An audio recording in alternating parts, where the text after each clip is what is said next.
Kami mempersembahkan renungan anak dan remaja. Adik-adik, pembacaan Alkitab hari ini terambil dari Yohanes pasal 4 ayat 9. Kata perempuan Samaria itu kepadanya, "Bagaimana mungkin engkau seorang Yahudi minta minum kepadaku seorang perempuan Samaria?" Adapun orang Yahudi tidak bergaul dengan orang Samaria. Renungan hari ini berjudul Perempuan Samaria. Nah, adik-adik, minggu ini kita selesai menelusuri beberapa kisah orang Samaria di Alkitab pada masa Tuhan Yesus.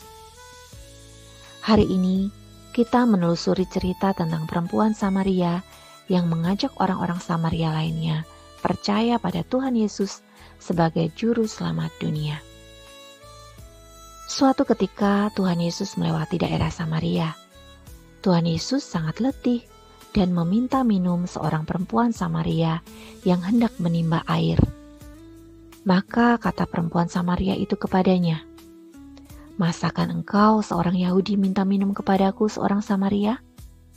Sebab orang Yahudi tidak bergaul dengan orang Samaria, seperti tertulis di Yohanes 4 ayat 9.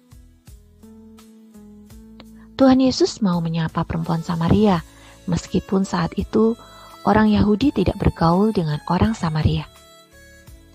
Tuhan Yesus mau menunjukkan kalau Tuhan Yesus mau menyelamatkan semua orang. Murid-murid Yesus yang orang Yahudi melihat contoh kalau Tuhan Yesus tidak membeda-bedakan orang lain. Setelah Tuhan Yesus berbicara dan mengajar perempuan Samaria itu, orang-orang Samaria lain juga ingin mendengar Tuhan Yesus. Tuhan Yesus bahkan tinggal 2 hari di kota Samaria, dan banyak orang Samaria menjadi percaya. Dari cerita pagi ini, kita bisa belajar kalau Tuhan Yesus memberikan contoh untuk mengasihi tanpa membeda-bedakan.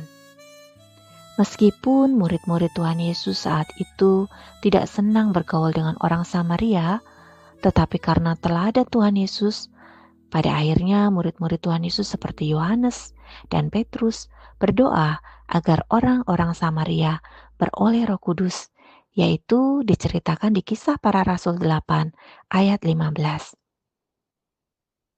Dari berbagai kisah orang Samaria yang kita telusuri minggu ini, hendaknya kita bisa mengikuti contoh Tuhan Yesus dengan berbuat baik tanpa membeda-bedakan. Adik-adik bisa berteman dengan siapa saja dan bisa menunjukkan kalau adik-adik adalah anak yang baik dan manis karena ada Roh Kudus di dalam hati adik-adik.